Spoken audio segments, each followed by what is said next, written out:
सदा खुशी में रहो,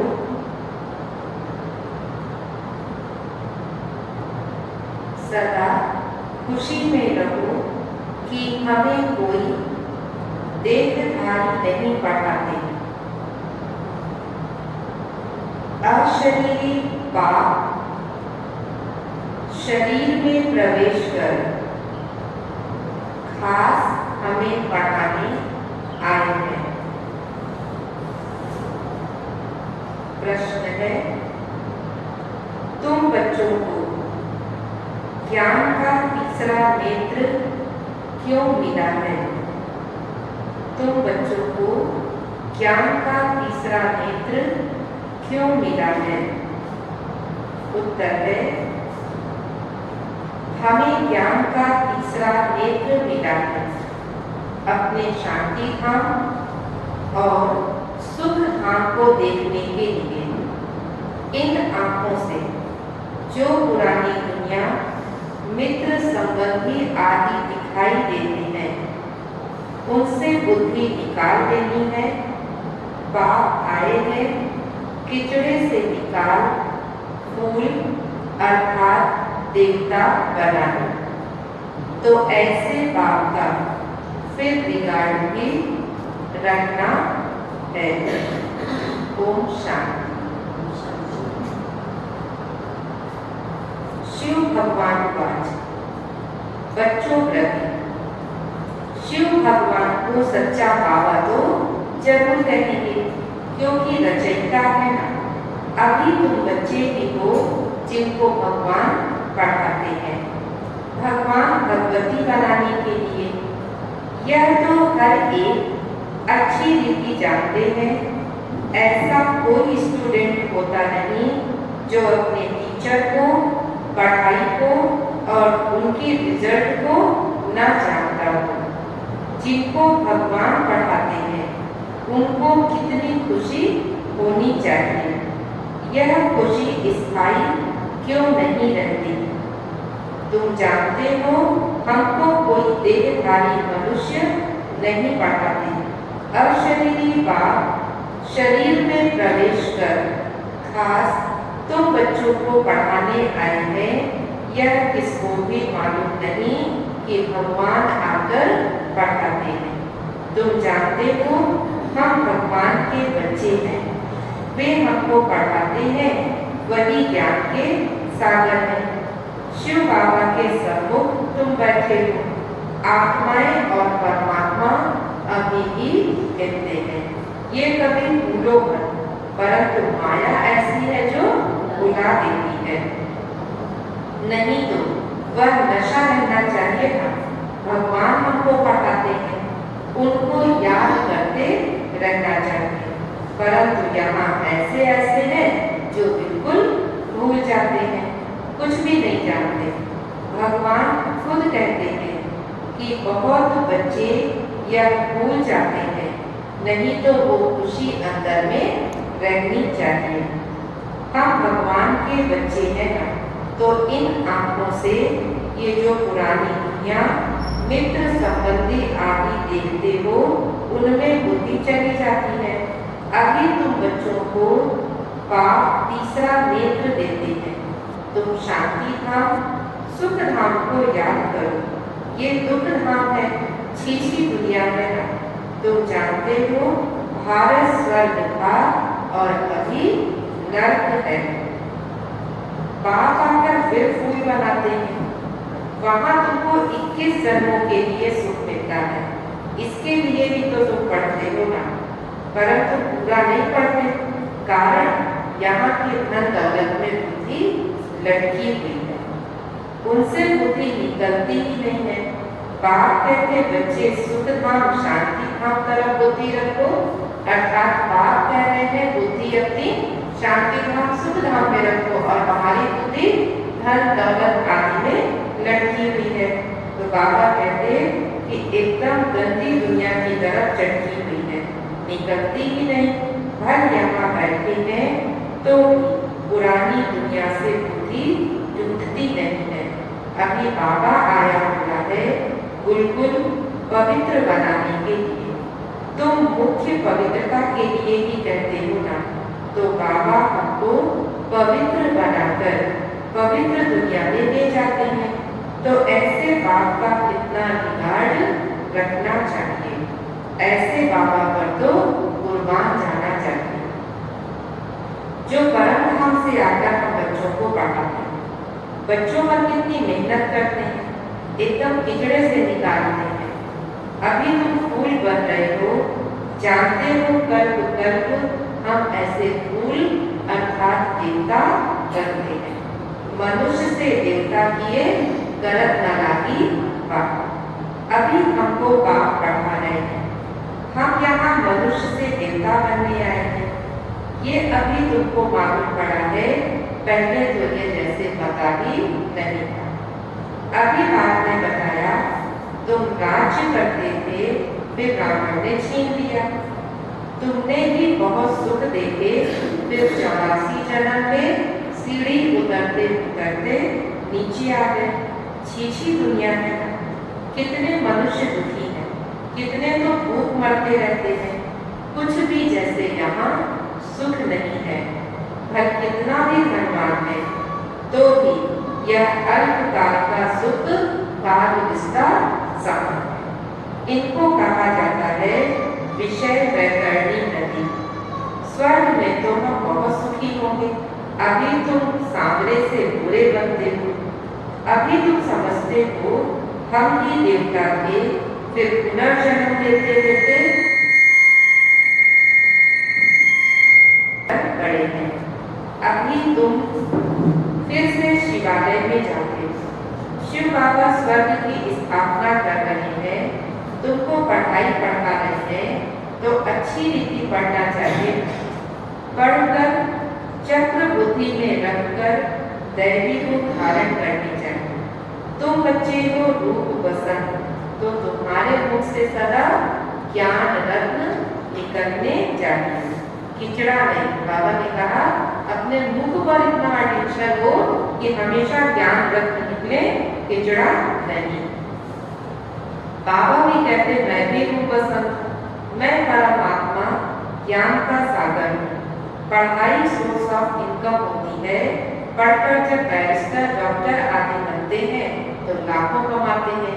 फिर बाबा ये भी कहते हैं कि कोई डॉक्टर है जो लाखों कमा रहा है, और कोई डॉक्टर है जिसके पास कोई पेशेंट तो क्या कोई मक्खी भी आती नहीं है ढूंढने के लिए। तो बाबा कहते हैं कोई बैरिस्टर भी लाखों कमाते हैं और किसी के पास कोट पहनने के लिए भी पैसे नहीं होते। तो इसलिए बाबा ने कहा कि एक एक डॉक्टर मास में 1 लाख रुपया कमाते, उनको तुम खाने की भी फुर्सत नहीं। तुम भी अभी पढ़ रहे हो ना, तुम क्या से क्या बनते हो, विश्व का मालिक। तो इस पढ़ाई का कितना नशा होना चाहिए। वो 5 साल की पढ़ाई है, डॉक्टर की डिग्री किसी को मिली और किसी को नहीं मिली। यहाँ बाबा कहते हैं हमारी आजीवन पढ़ाई है, जब तक इस संगम युग में है तब तक पढ़ते रहना है। बाबा कहते हैं मैं गारंटी करता हूँ कि मनुष्य से देवता बन जाएंगे। तो राजाओं की चलन भी देखो कैसी होती है। बाबा तो अनुभवी है ना, राजाओं को भी नजराना देते हैं, कभी ऐसे हाथ में नहीं देंगे। अगर ढीला होगा तो इशारा करेंगे सेक्रेटरी को जाकर दो। बहुत रॉयल होते हैं, बुद्धि में ये ख्याल रहता है इनसे लेते हैं तो इनको वापस भी देना, नहीं तो लेंगे नहीं। ऐसे राजाएं प्रजा से बिल्कुल नहीं लेते। कोई तो बहुत लूटते हैं। बाबा ने कहा कई राजा कितने रॉयल होते हैं जो अपनी प्रजा से नहीं लेते हैं, और कई हैं जो प्रजा को ही लूटते हैं। तो राजाओं में तो फर्क है ना। अभी तुम सतयुगी डबल सिरताज राजाएं बनते, डबल ताज के लिए पवित्रता जरूर चाहिए। इस विकारी दुनिया को छोड़ना है। तुम बच्चों ने विकारों को छोड़ा। विकारी कोई आकर बैठ ना सके, अगर बिगड़ बताए आकर बैठ भी जाते हैं तो अपना ही नुकसान करते हैं। कोई चालाकी करते हैं, इसको पता थोड़ी पड़ेगा, पाप फल देके ना देके खुद ही पाप आत्मा बन जाते हैं। बाबा कहते हैं जैसी बुद्धि और जैसी वृत्ति के साथ हम बाबा के पास आते हैं वैसे ही हमको वरदान मिलता है तथास्तु। तो बाबा ने कहा यदि शुद्ध बुद्धि है तो तथास्तु, और यदि बुद्धि अपवित्र है तो भी तथास्तु। तो तुम तो पाप आत्मा थे, अब पुरुषार्थ से पुण्य आत्मा बनना है। तो बच्चों को कितनी नॉलेज मिलती है? इस नॉलेज से तुम कृष्णपुरी के मालिक बनते हो। बाप कितना स्वीकारते हैं, ऊंचते ऊंच भगवान पढ़ाते हैं तो कितना खुशी से पढ़ना चाहिए। ऐसी पढ़ाई तो कोई सौभाग्यशाली पढ़ते हैं और फिर सर्टिफिकेट भी लेना है। बाबा कहते हैं यहाँ हमारा सर्टिफिकेट डायरेक्ट हमको सतयुगी दुनिया मिल जाती है। बाबा कहते हैं तुम पढ़ते कहाँ हो, बुद्धि भटकती रहती है। बाबा कहेंगे तुम पढ़ते कहाँ हो, बुद्धि भटकती रहती है, तो क्या बनेंगे? लौकिक बात ही कहते हैं इस हालत में तो तुम नापास हो जाएंगे। कोई तो पढ़कर लाख कमाते हैं और कोई तो देखो जो पढ़ते पढ़ते फेल हो जाते हैं। तो बाबा ने कहा वो तो जैसे धक्के खाते रहेंगे। तुमको फॉलो करना है मदर फादर को, और जो ब्रदर अच्छी रीति पढ़ते पढ़ाते हैं यही धंधा करते हैं, प्रदर्शनी में बहुतों को पढ़ाते हैं। आगे जब जितना दुख बढ़ता जाएगा उतना मनुष्यों को वैराग्य भी आता जाएगा, फिर पढ़ने लगेंगे। दुख में भगवान को बहुत याद करते हैं, दुख में मरने के समय भी हे राम हाय भगवान कहते हैं। तुमको तो ऐसा कुछ भी कहना नहीं है, तुम तो खुशी से तैयारी करते हो। कहाँ ये पुराना शरीर छूटे और हम अपने घर में चले जाएं, फिर वहाँ शरीर भी सुंदर मिलेगा। पुरुषार्थ कर पढ़ाने वाले से भी पूछ जाना चाहिए। हाँ, जबकि बाबा भी कहते हैं ना कि मेरे बच्चे मेरी गद्दी में, और बाबा कहते हैं कि इतना अच्छी पढ़ाई करो कि पढ़ाने वाले टीचर से आगे चले जाओ। तो ऐसे भी है, पढ़ाने वाले से पढ़ने वाले की अवस्था बहुत अच्छी होती है। बाप तो हर एक बात को जानते हैं ना, तुम बच्चे भी जान सकते हो, तो अपने अंदर को देखना चाहिए। हमारे में कौन कौन सी कमी है? माया के बिंदु से पार जाना है, उसमें फंसना नहीं है। जो कहते हैं माया तो बड़ी जबरदस्त है, हम कैसे चल सकेंगे? अगर ऐसा सोचा तो माया कच्चा खा जाए। गज को ग्राह नहीं खाया, ये पति की बात है। अच्छे अच्छे बच्चों को भी माया रूपी ग्राह एकदम पक कर देता है। अपने को छुड़ा नहीं सकते हैं, खुद भी समझते हैं हम माया के थप्पड़ से छूटना चाहते हैं, परंतु ऐसे थोड़ी माया छूटने देगी। कहते हैं बाबा आप माया को बोलो, ऐसे पकड़े नहीं। हाँ, बाबा को कह रहे हैं कि बाबा आप माया से कहो कि माया ऐसे ना पकड़े।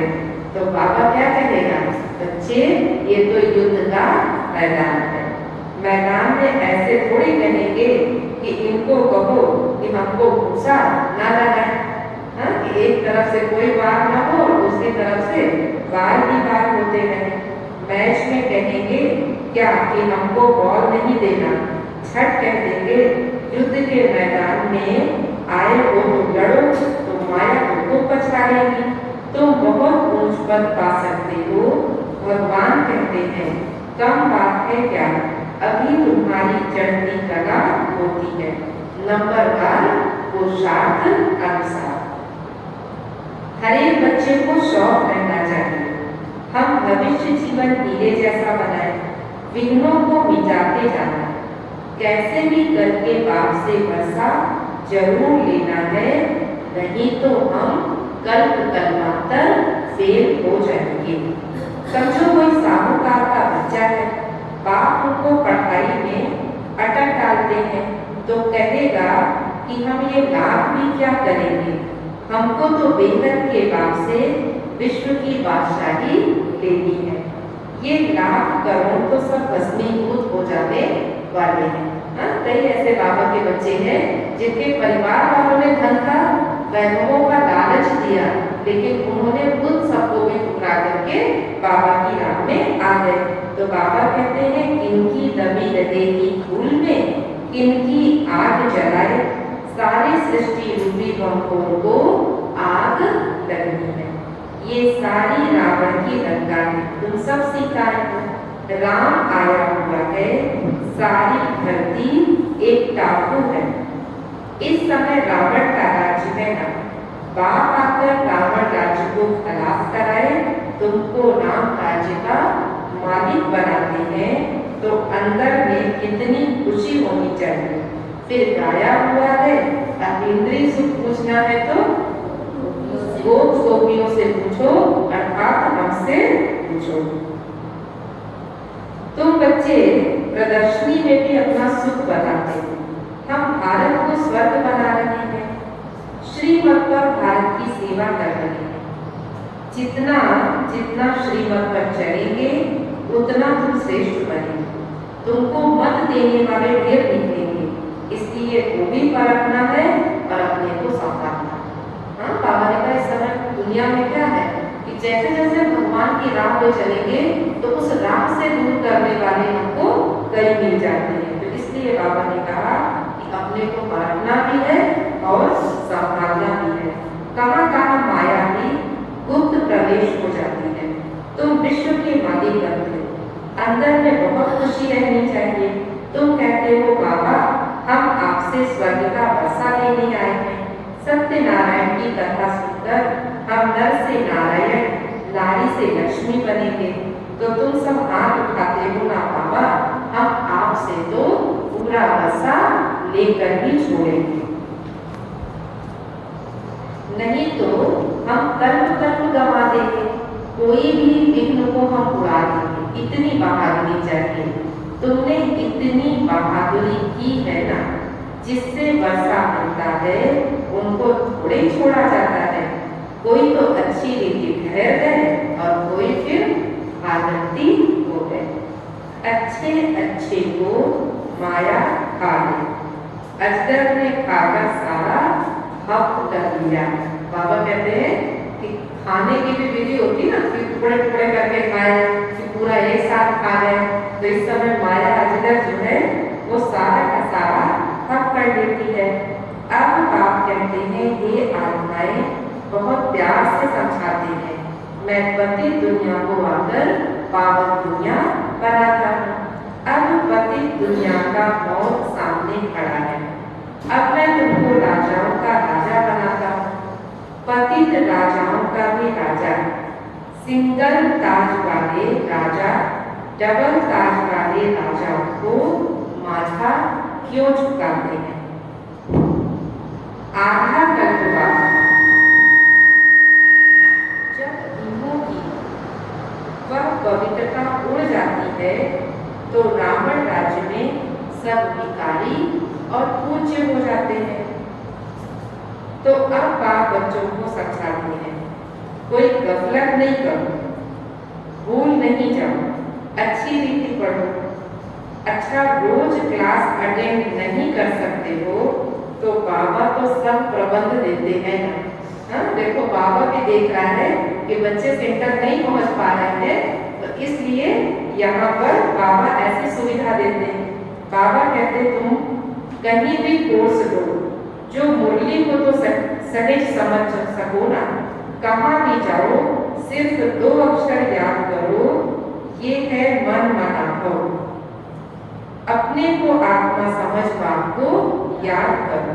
कोई भी विकर्म व पाप कर्म देह अभिमान में आने से ही होते हैं। तो विकर्मों से बचने के लिए बुद्धि की प्रीत एक बात से लगानी है, कोई देहधारी से नहीं। एक से बुद्धि का योग लगाना है, अंत तक याद करना है, तो फिर कोई भी विकर्म नहीं होंगे। ये तो सड़ी हुई देह है ना। हाँ, बाबा कह रहे ये देह भी हमारी सड़ी हुई है, इनका अभिमान छोड़ दो। नाटक पूरा होता है, अभी हमारे 84 जन्म पूरे हुए। ये पुरानी आत्मा पुराना शरीर है। अब तमो प्रधान से सतो प्रधान बनना है, फिर शरीर भी सतो प्रधान मिल जाएगा। आत्मा को सतो प्रधान बनाना है, ये तात लगी रहे, अर्थात लगन लगी रहे। तो बाबा कहते सिर्फ मामेकम याद करो, बस यही होना रखो। तुम भी कहते हो बाबा हम पास होकर तो जाएंगे। स्कॉलरशिप भी देखो सबको नहीं मिलती है। हाँ, बाबा ने कहा जो अच्छे बच्चे हैं उनको मिलेगी, तो फिर पुरुषार्थ तो करना है ना। तुम भी समझते हो हमको नर से नारायण बनने का पूरा पुरुषार्थ करना है, हम कम क्यों करें। हाँ, बाबा कहते हैं अपने पुरुषार्थ को हम कम क्यों करें, कोई भी बात की परवाह नहीं। वारिस तो हम हैं।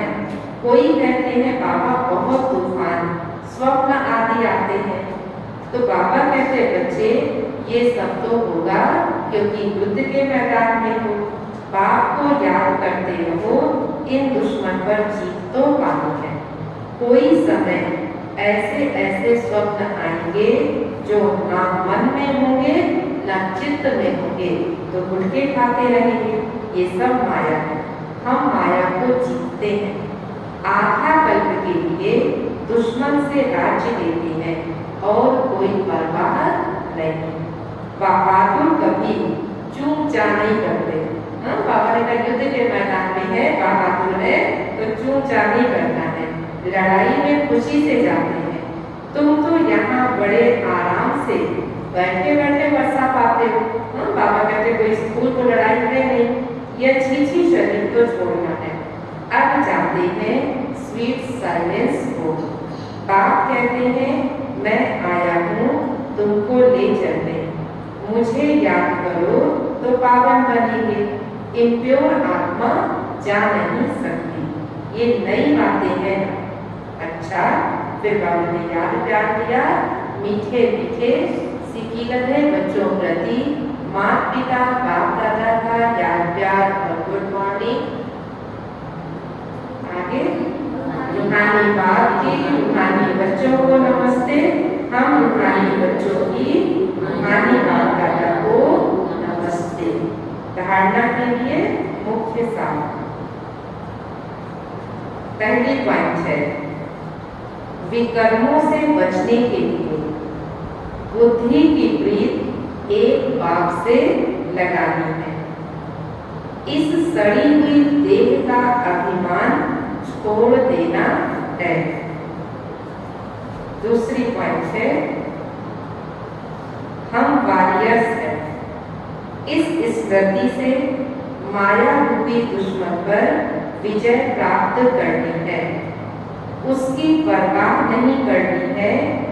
माया गुप्त रूप में प्रवेश करती है, इसलिए उसे परखना है और फिर अपने को संभालना है। वरदान दिया बाबा ने, ज्ञान कलश धारण कर प्यासों की प्यास बुझाने वाले अमृत कलश धारी भव। डिटेल है मेजॉरिटी आत्माएं प्रकृति के अल्पकाल के साधनों से आत्मिक शांति प्राप्त करने के लिए बने हुए अल्पज्ञ स्थानों से परमात्मा मिलन मनाने के ठेकेदारों से थक गए हैं, निराश हो गए हैं, समझते हैं कि अब कुछ नहीं हो सकता, प्राप्ति के प्यासे हैं। ऐसी प्यासी आत्माओं को आत्मिक परिचय परमात्मा परिचय के यथार्थ बूंद भी उनको तृप्त आत्मा बना दी। इसलिए ज्ञान कलश धारण कर प्यासों की प्यास बुझाओ, अमृत कलश सदा साथ रहे, अमर बनो और अमर बनो। स्लोगन है एडजस्ट होने की कला को लक्ष्य बना लो। एडजस्ट होने की कला को लक्ष्य बना लो तो सहज संपूर्ण बन जाएगी।